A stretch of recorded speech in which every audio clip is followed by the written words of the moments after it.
Ce logo rieur, pour les producteurs de lait, c'est la promesse d'une aide précieuse. Car sur chaque plaquette de ce beurre vendu 2,20 €, 15 centimes sont reversés à un agriculteur qui se convertit au bio. En majorité, les consommateurs saluent la démarche. Je trouve ça très bien parce que je trouve qu'il faut développer le bio, il faut aider les gens qui prennent cette initiative. Je pense que c'est une bonne chose si ça aide les agriculteurs de payer un peu plus, c'est pas un souci je pense. Vous le trouvez comment? Cher. Moi en tant qu'étudiant, je fais attention au prix quand même, donc je sais pas si j'achèterais. Ce beurre est né sur Internet. Plus de 7000 consommateurs ont rempli un questionnaire comme celui-ci. Origine du lait, alimentation des vaches ou encore taux de matière grasse, ils ont choisi leur recette idéale et décidé combien d'éleveurs aider. Plus les critères sont exigeants, plus le prix monte. Au final, la recette votée à la majorité coûte 2,20 € la plaquette de 250 grammes et 160 éleveurs percevront une aide. C'est le cas d'Éric Chalin.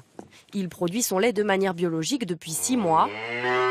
Mais c'est seulement dans 1 an qu'il pourra le vendre sous une étiquette bio.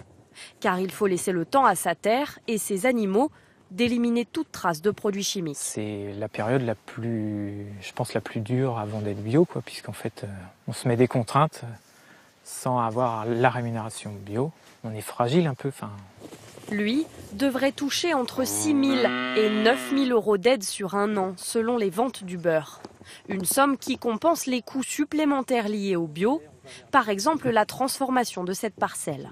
Avant, il y avait du maïs, mais comme on passe en bio, on est obligé d'implanter plus de prairies, notamment celle-ci là, que j'ai implantée en début d'année. La luzerne, ça apporte beaucoup de protéines pour les vaches. Pour faire du lait, il y a besoin de protéines. Allez. Une aide financière qui le rassure et qui le touche. Ça nous fait plaisir de sentir que c'est vraiment les gens qui le choisissent et qui veulent nous rémunérer comme ils le veulent. C'est ici, en Bretagne, que le beurre est façonné.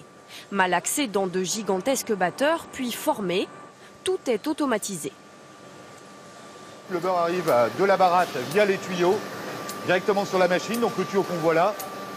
Il est envoyé avec ce piston sur un moule, il est moulé en forme de plaquette et après il est mis en fait dans le papier, il est déposé ici en fait dans le papier. En 1 minute, 70 beurres sortent de cette machine. Pour faire une plaquette en fait de 250 grammes, il faut compter 5 à 6 litres de lait. Aujourd'hui, on n'a pas suffisamment de lait et donc de crème bio pour faire ce produit. Et c'est bien le but de ce dossier, c'est de pouvoir développer les conversions pour avoir de plus en plus de lait et de crème bio. Quelques minutes plus tard, c'est la première dégustation avec le cofondateur de la marque. Il y a un vrai goût de beurre, c'est sûr. Vraiment très bien prononcé. Sa conviction, il faut offrir aux consommateurs des produits qui ont un sens. Et c'est selon lui la vocation de ce beurre. L'idée, c'est effectivement d'avoir un bio vertueux. Là, ils vont jusqu'à mettre de l'argent en plus pour ça. C'est-à-dire qu'ils préparent l'avenir.